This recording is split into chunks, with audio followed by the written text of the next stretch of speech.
क्या है? 2.5 अक्षर का एक छोटा सा शब्द जिसको इस संसार के बाकी शब्द मिलकर भी विस्तार पूर्वक नहीं समझा सकते।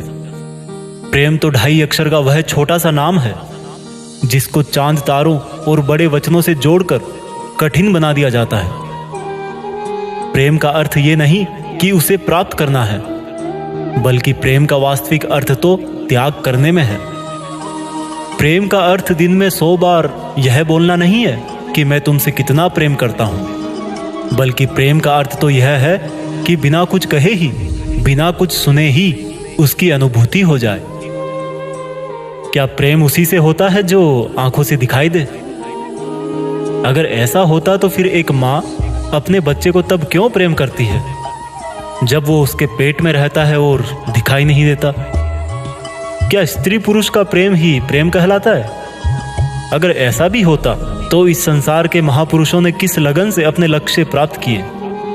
वो भी प्रेम ही करते थे, परंतु प्रेम किया जाता है या हो जाता है? प्रेम लिया जाता है या दिया जाता है? अरे प्रेम तो समर्पण का ही दूसरा नाम है। वह समर्पण जो कोई माता पिता अपनी संतान का जीवन संवारने के लिए करते हैं, वह समर्पण जो कोई मनुष्य तब करता है जब वह अपने जीवन के लक्ष्य के रास्ते पर चलता है, वह समर्पण जिसके बदले में कुछ पाने की इच्छा नहीं रहती।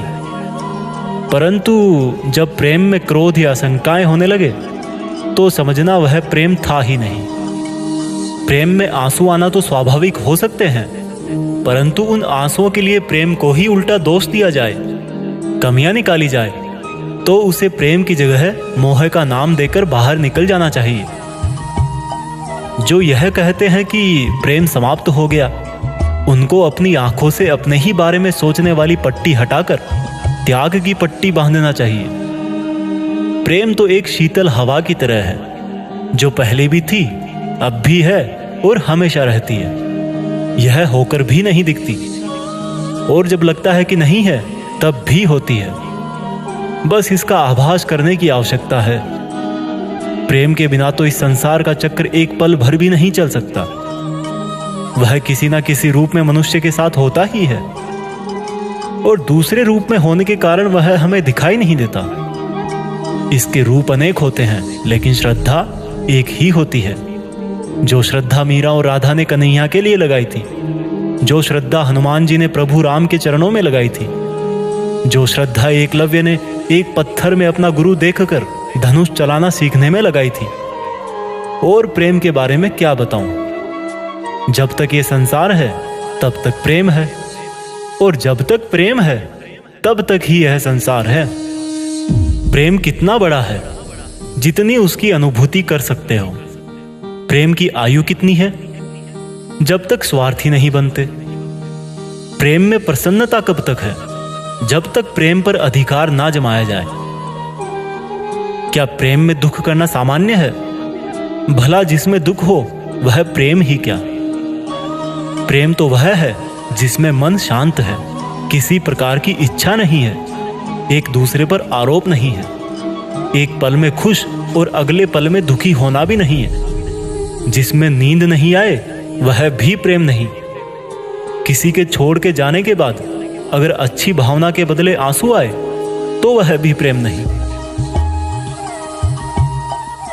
वह तो दुखी होने का एक कारण है, क्योंकि प्यार में पाने जैसा कोई शब्द नहीं है, और ये सब प्रेम के लक्षण है ही नहीं। इसलिए इसको मोह और केवल इच्छा समझकर छोड़ देना चाहिए, नहीं तो यह रास्ते से भटका देता है। प्रेम कभी भी किसी और दूसरे भाव को जन्म नहीं देता। प्रेम तो स्वयं ही एक अलग भाव है। बाकी के रोने, आरोप लगाने वाले और अधिकार जमाने वाले भाव को तो मनुष्य अलग से अपने स्वार्थ से ही जन्म देता है। जब आप सड़क पे चलते हुए किसी बूढ़े अंधे व्यक्ति को सही रास्ता दिखाते हो तो वह भी प्रेम ही है। कोई संगीत से प्रेम करता है तो कोई जानवरों से प्रेम करता है, और वास्तव में तो यही वास्तविक प्रेम है, जिसमें हर बार मन को शांति ही मिलती है। जो प्रेम को सभी दुखों का कारण मानता है, उनकी प्रेम की परिभाषा कुपोषण से ग्रसित है। भला सूरज भी कभी अंधकार दे सकता है।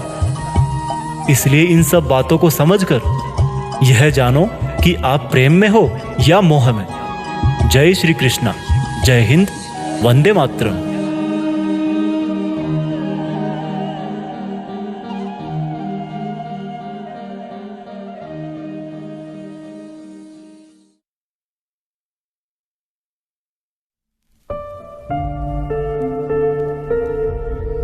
जीत फिक्स।